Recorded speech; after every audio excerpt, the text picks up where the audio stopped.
I left London and joined the police fire service, this became my home.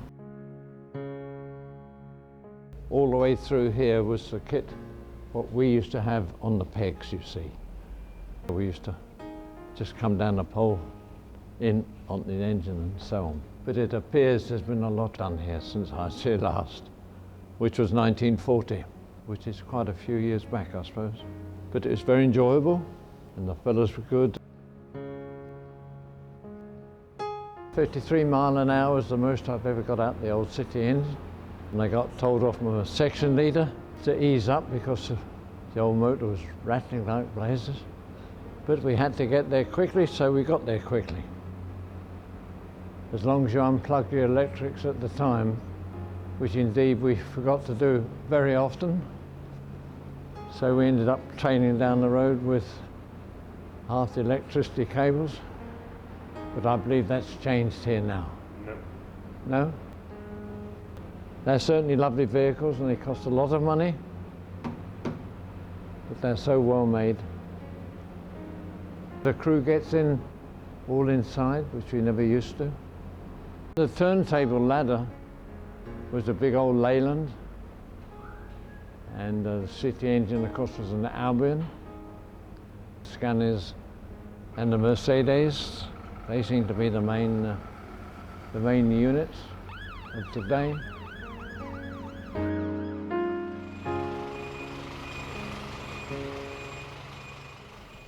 With the main gates, we done guard duty all night if we were on. Unfortunately, doing 24 on and 24 off.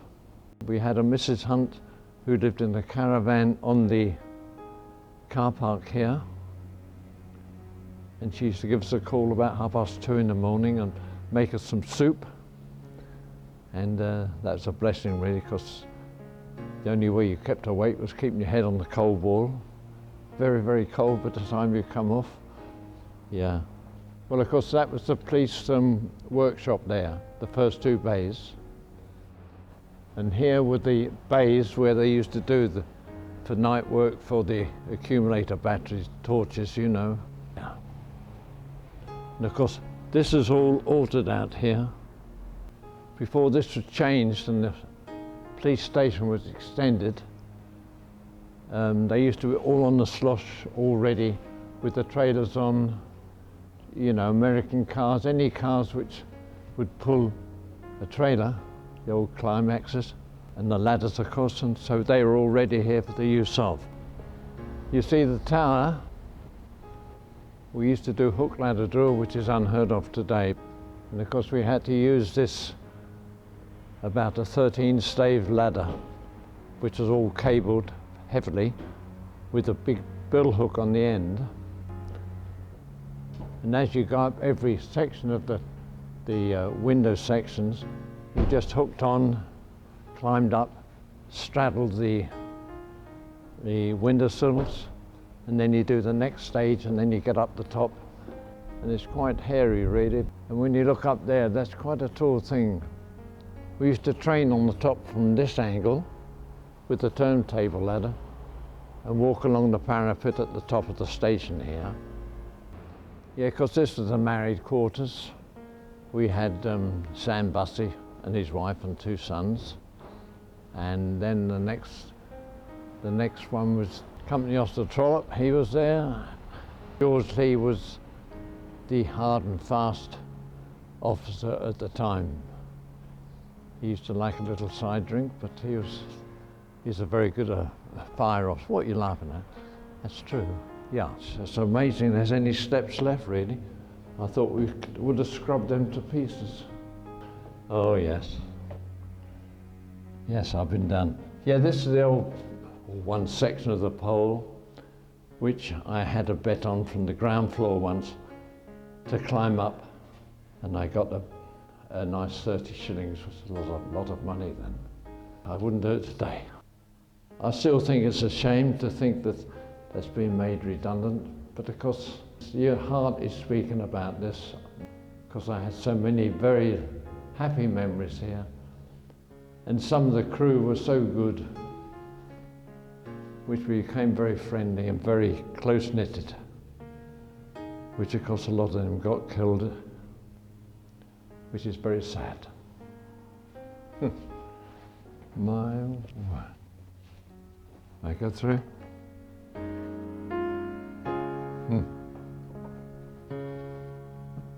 Yes.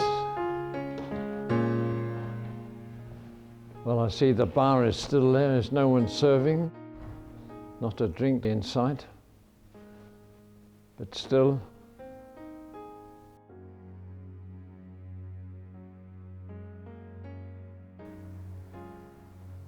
And of course we had the billiard tables and the snooker tables, which I see are still here. I have played snooker against a man by the name of Reed that evening. The bells went over and he went to the lads' club, but unfortunately he got buried up. And that was the last time I see him. 1 minute you're playing snooker together, next minute you left the world. Again, a big sadness. And I was one of them who was in Sussex Street and Oak Street when Sam Bussey was unfortunately killed. And I'm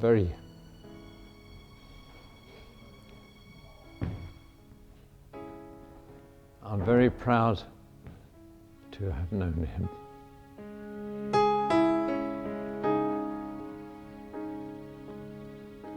Well, I've been to a bomber crash when all the crew laid there.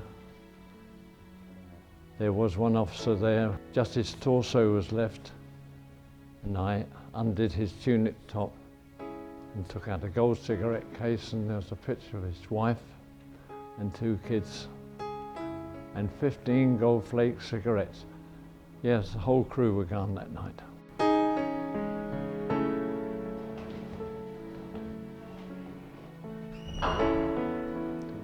Even just to climb the stairs seems quite hard work.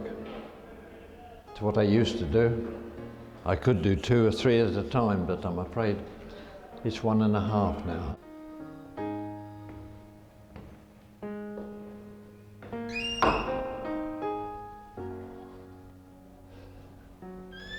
Still got these settlement cracks, which we had for years, even when I was here. This is my room. Things have changed immensely when you look down from my bedroom window here. So this is my old room anyway. The tower doesn't look so tall up here. To believe you used to climb up there and think nothing of it. It's going to be done away with, whatever. It's very sad, really, because there's a lot of good people used to be in here who became my friends. It's amazing how big this building is when you look from different heights and different angles. Well, this is indeed an area which I've not used, obviously, since I came out. And we had the rifle range and all stores and what have you up here. I remember that. That's when I could shoot straight. I think my shooting days are finished in more ways than one. Don't put that down. Anyway, good old station, really.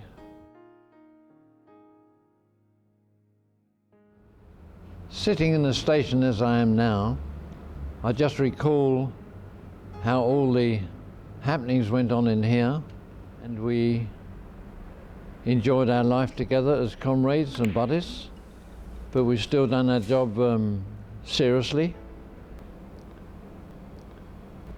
And then of course along come the blitz,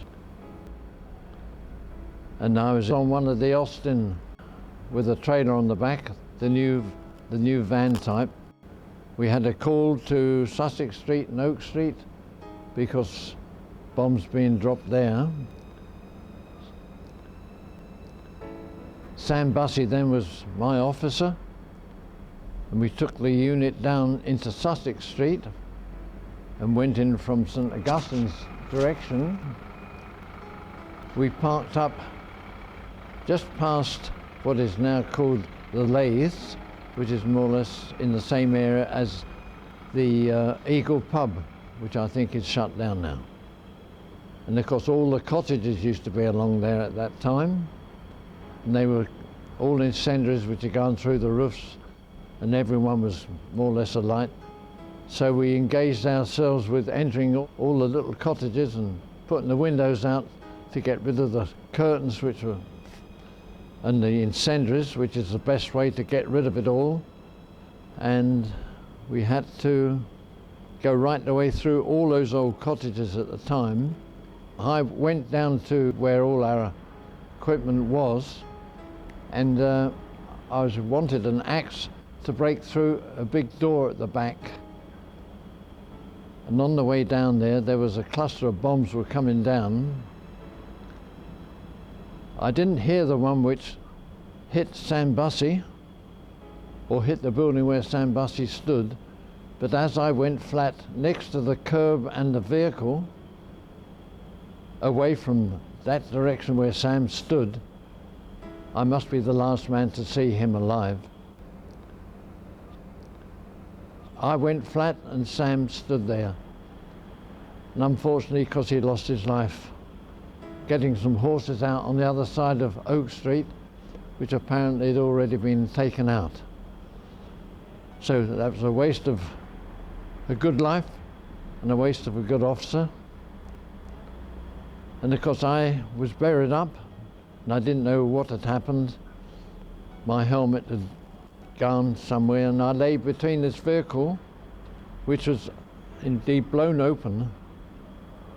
And when I came round a bit, I realised I'd been hit. So what I'd done, my right arm, which has had shrapnel right through, I put that on my right arm, leg rather, and to stop the blood from flowing. I couldn't walk, so I went across on my knees to the other side of the road to a brick surface shelter which had the end blown off. But I crawled in there, and there was a lot of the old deers from the cottages were inside this surface bomb blast unit, and they all sat in there, which scared out of their lives, and they weren't young people. And I sat on the floor and just put my head against the cold wall to keep myself conscious. And I don't know what happened. I must have been there some while. I laid on a stretcher next to this gentleman, if he's still alive as far as I know. He was only a youngster then, and he had this big shrapnel in his back. So I faced his back, and he knew I laid there. We didn't get operated until about 4:30 in the afternoon, as far as my memory goes. But later on in life, someone said to me, there's a man wants to phone you, and that indeed was a young man who'd grown into a man, as I was. And he said, I often wonder what happened to the fireman who laid there, who'd been hit. So of course we exchanged our life together then, and so we had conversation later on in life to think we laid next to one another as youngsters.